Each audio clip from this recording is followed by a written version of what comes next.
Hello and welcome back to a Let's Play of Europa Universalis 4 as Kazan.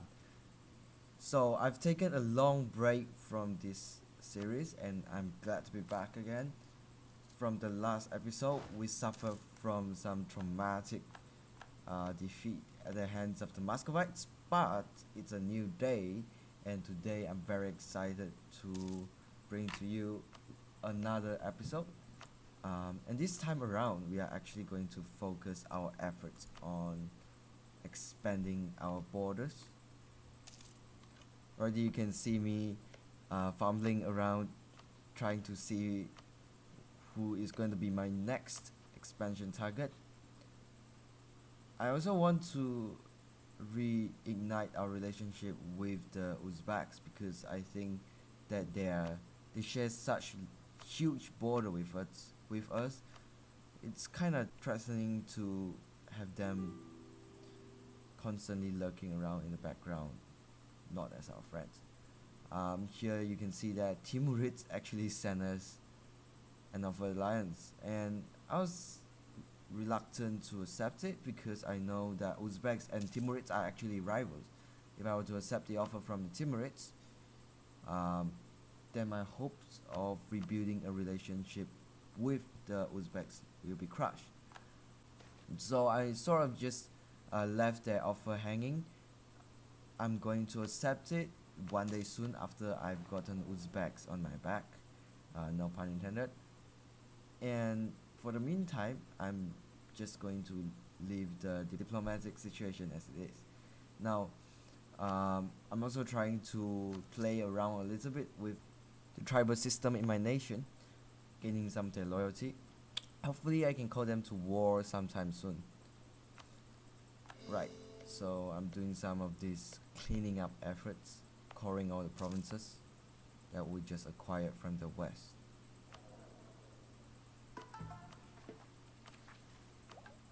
Religion wise, our nation is quite unified, which is quite surprising. Um, the whole patch of lands in modern day Kazakhstan is actually fully Muslim, so it's quite it made the game much more easy for us.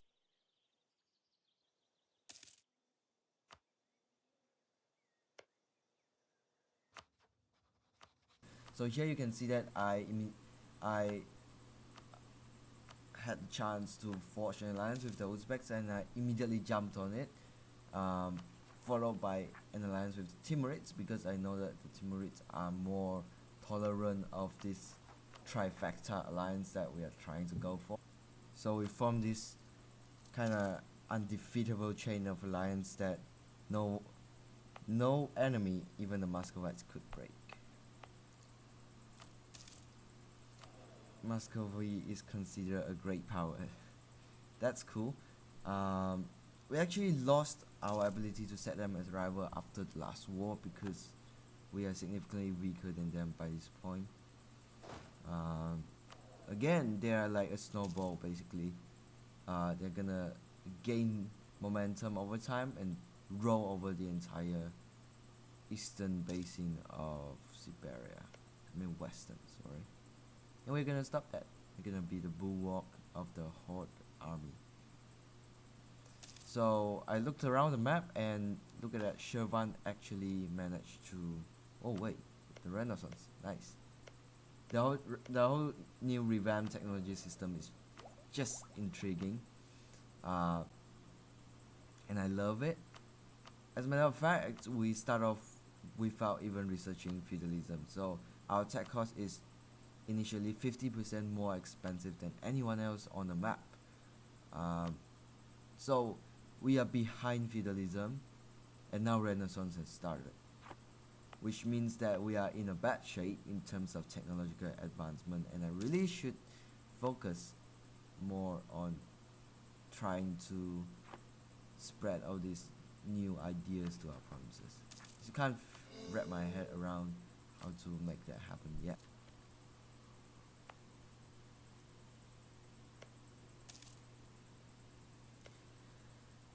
So what's funny is that immediately after we forge our alliance, we see that Uzbeks is in a war with the Timurids. So I suspect this alliance is going to break down real soon. Still haven't seen it happen yet, but I think it's gonna happen sometime in the future. Our trifecta alliance is simply too good to be true. Um, but at least it serves as a major deterrent for the Muscovites against a war with us. Look at that, the Timur is just rolling over all these unguarded Uzbek territories. And they are striking from both sides too. Look at that white occupied provinces. Those are attacked by Oirat Horde, if I'm not mistaken. Look at that. Look at that expansion, mate.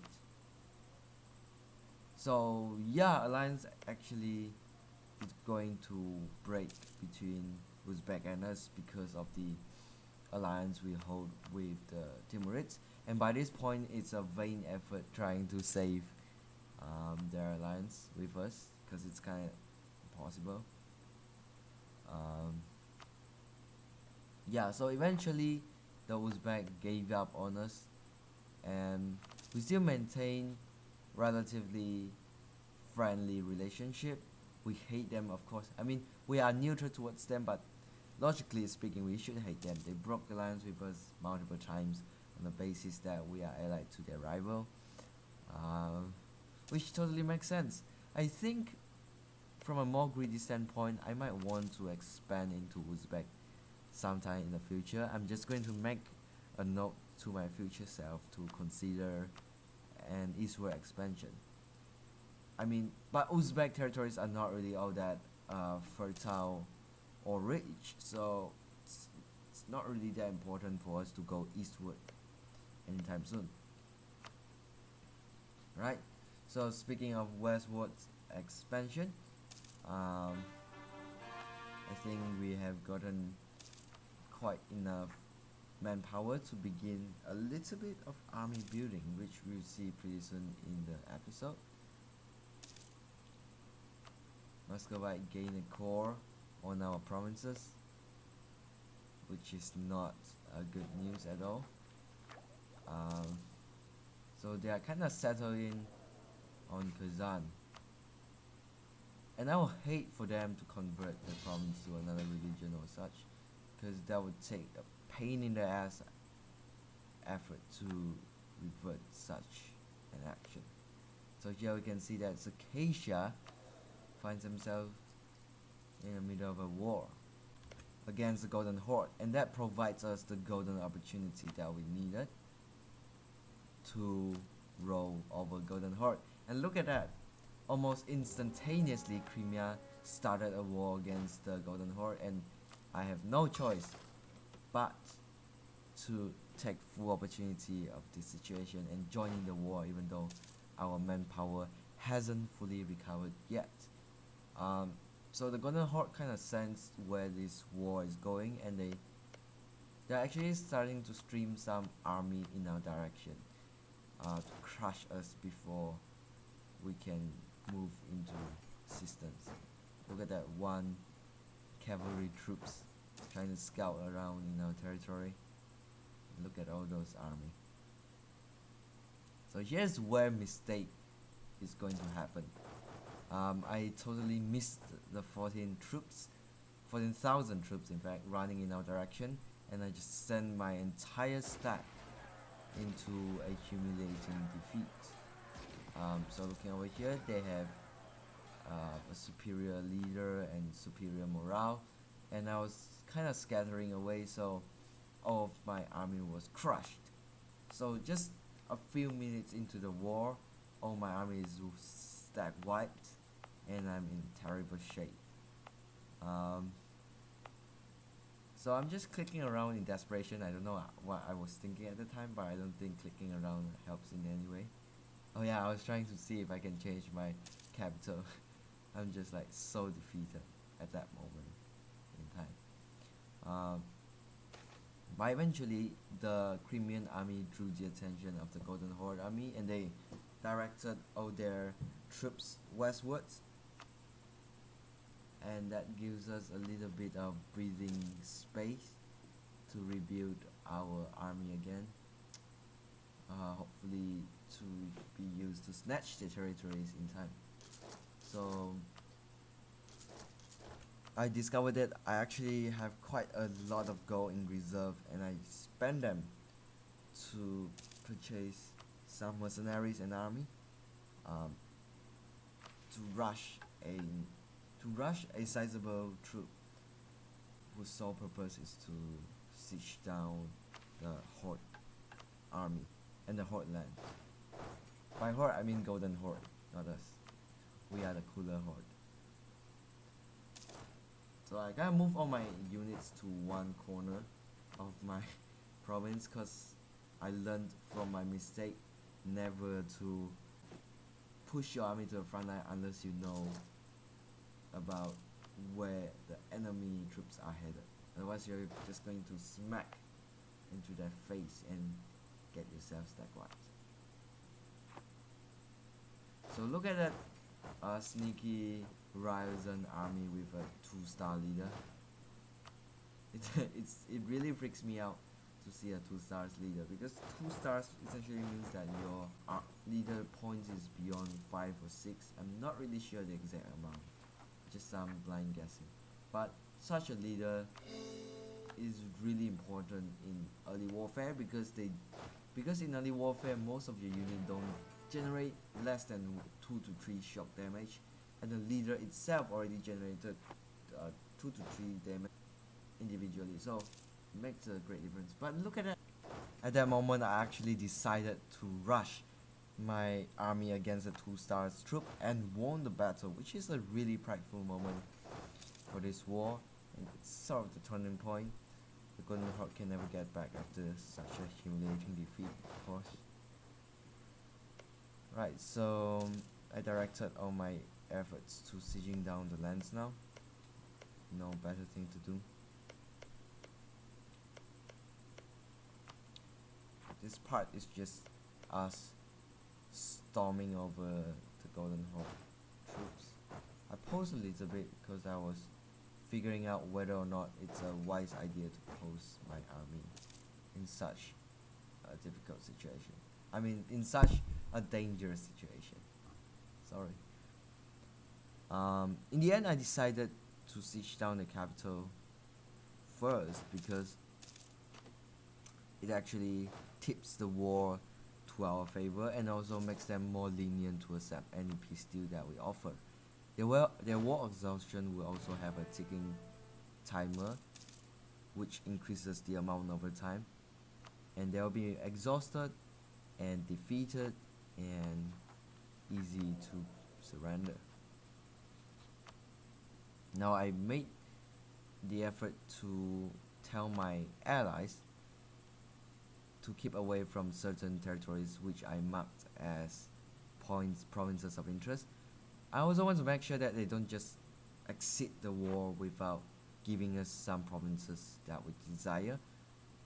And this function is absolutely important in showing your war allies what provinces to give to you and what provinces they should stay away from.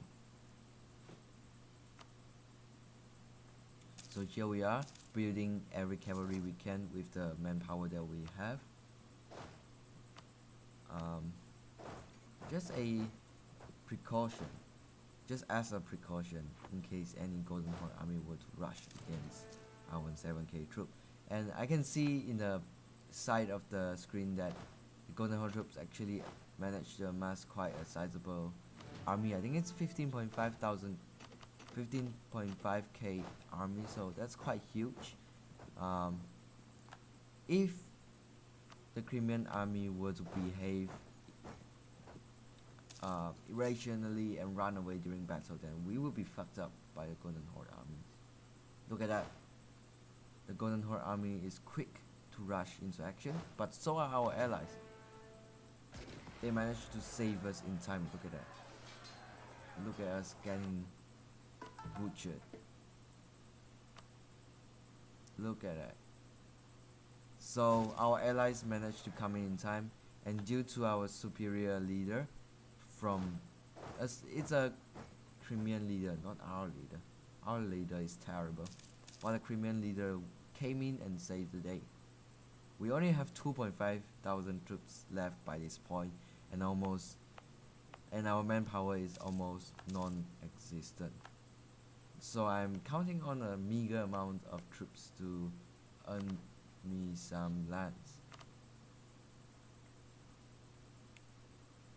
Now, as always, my ambition to unite Uzbek and Timurids under one alliance has not faded.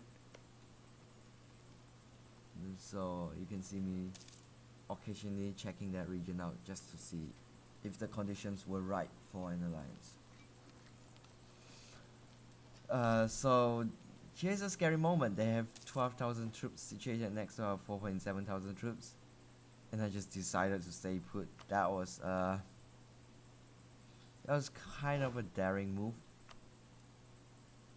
I click on friendly units can attach, see if any nearby units would be kind enough to join in our crusade. Miracle of life. We just got war exhaustion reduction for no reason, just because we are lucky. Speaking of lucky, the 15,000 troops also moved away from our vicinity. So that's really, really lucky of us. But of course we can't run away in time. They decided to turn back again. And at this point in time, I was kind of satisfied with the war score, and I decided maybe I can, get them to cede some provinces for us, but they are reluctant. So you can see me desperately trying to run out of the battle. I was actually trying to change the leader to one with higher maneuver score so I could run away faster. Look at that. Still can run away. Still have to face the truth, apparently. We even made our heir into a leader. That's how desperate I was. So knowing that we have to stay back and fight,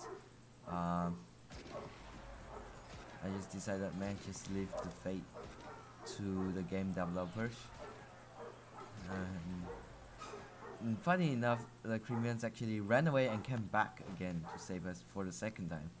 And now our army size has been cut down in half again to 1.2 thousand. So by this point, I'm more than willing to exit this war and reap whatever we have sown. Just waiting until the Red Cross turns to the green tick for our peace treaty. Now with the capital in our hands, we could siege down the remaining provinces with relative ease. But we still have to be extremely cautious because look at that, just 1,700 troops. Not even enough to be split in half and siege two provinces at the same time. Right, so this is sort of a smooth sail. And eventually, they agreed to our terms. I could have gotten way more, I think. I'm a greedy guy. I stay back and continue sieging down the Golden Horde lands. And do you notice that 15,000 troops to the north? Those are Kazani separatists. If they were successful, we will get our lands back from the Muscovites. But I strongly doubt they will be successful since the Muscovites have really strong army. Speaking of strong army, the Golden Horde somehow managed to get 16,000 troops again, even after all these battles. And I'm just like so done with the whole situation. And I doubt I could still regain more war score if I were to continue staying in the war. And I don't want to risk losing too much manpower because the Muscovites have every reason to go to war against us as soon as our treaty ends. So with that in mind, I decided to close the deal, seal the deal, as they say it. Look at me, it was my last attempt. to run away and prolong the war a little bit, get some more score, but it's all futile. So I settled on getting 2 provinces and a few gold, and that's it. The war has officially come to an end, and we have officially acquired 2 lovely provinces from this opportunistic advancement. Alright, so the coring begins, and this episode is nearing its end. It was a really fun episode because there were multiple encounters with the Golden Horde army where we could have totally lost the war, but the Crimean army just came in and saved our ass again and again. So it kind of reinstated my faith in the game's AI again. Look at that, look at the north. The Kazan separatists has been totally crushed down by the Muscovites. That's depressing. Oh, I hate to end this episode on such a sad note. Oh, our brethren is dead in the hands of the evil Muscovites. Look at that Muscovite declare was on Golden Horde. You're just greedy bastard. Anyways, see you soon, and I'll promise to you a fight to the death with this greedy bastard.